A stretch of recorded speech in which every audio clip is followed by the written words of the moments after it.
I'm so glad you decided to stay. Good evening, everyone.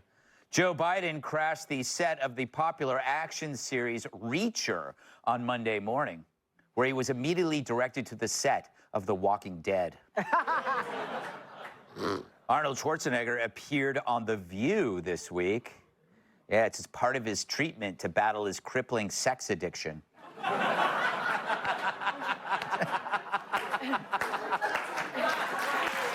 Thank you. Thank you. How to do it. Yeah.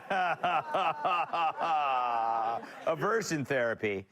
Arnold told the host that when you come to America, you're a guest. You have a responsibility as an immigrant to give back. This is also what he told the maid that he knocked up from Guatemala. Enga, baby. Senate Republicans held a hearing over the cover-up of Biden's decline in office. Things got weird when a mysterious doctor testified on his behalf. That's not a doctor.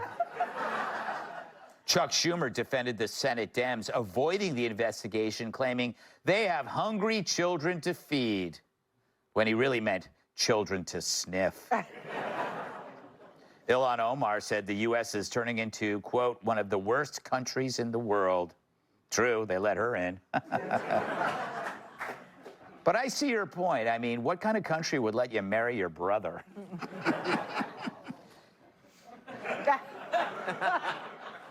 California Senator Alex Padilla, whatever, cried. He cried while explaining the incident he had with ICE last week. Man, I haven't seen tears like that since I told that Make-A-Wish kid to finish cutting my onions. Time's running out, kid.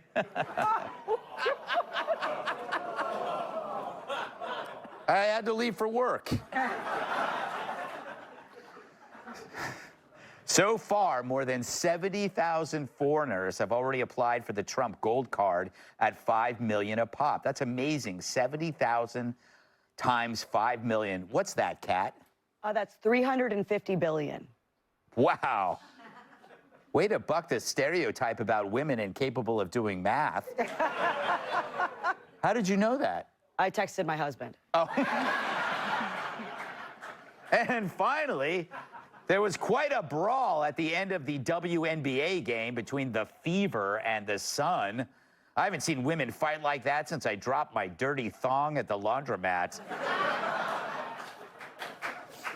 I'll just bring more next time. So right now, as the Middle East boils over, everyone's asking the same question. What do you call it when you raise a flagpole? A lifting? They call it a lifting. They also use another word, but I'm not going to use that word. You know what that is? The word, it starts with an E. You know what the word is? If I ever used it, I'd be run out of town. We don't deserve him. We don't deserve him. But the other big question is, what does America first mean?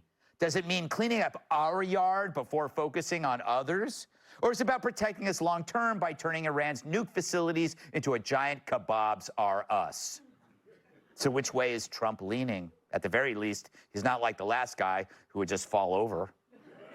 But Trump ran on America First, and it means let's fix America first. A lot of people will drink to that. Or in Kamala's case, it's a coincidence.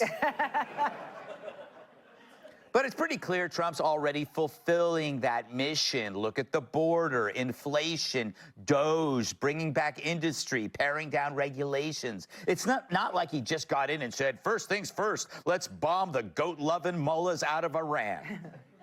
I think we can agree that even if Trump's looking at Iran, his first priority is America, and he's weighing the options in the Middle East based on our interests first. But right now, the right's tearing each other to shreds. Because America First is now like Ozempic. Everybody has their opinion and no one's going to shut up about it. Just stop eating. True. Yeah. On one side, you got a crowd that says no more wars. Fair enough. Meanwhile, the other team says if Iran gets nukes, guess who's target number 2 after Israel? I'll give you a hint. It ain't Scotland. Too many sexy goats. Yum, yum. Look at that one.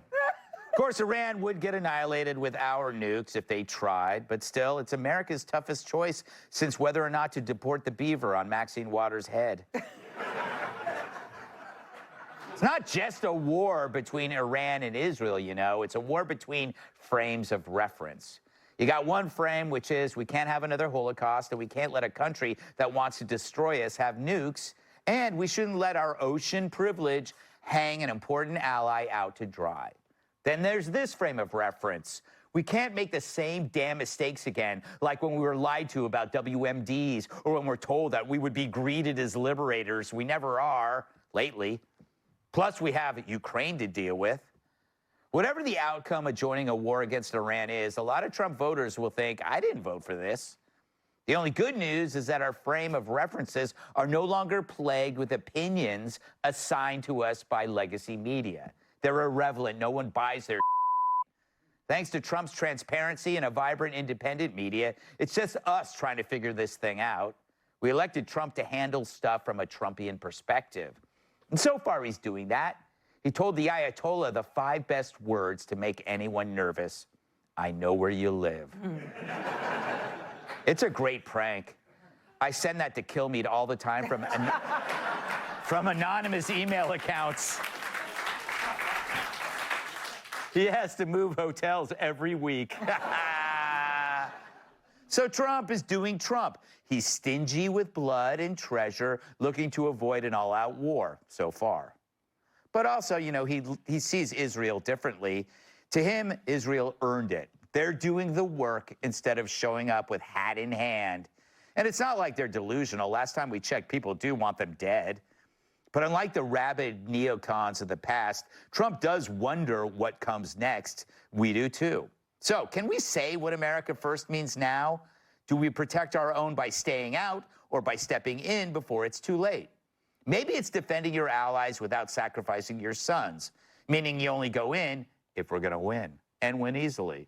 That feels very Trumpian to me, in that the best war is the one that you win, you know, just by showing up for a friend. Let's welcome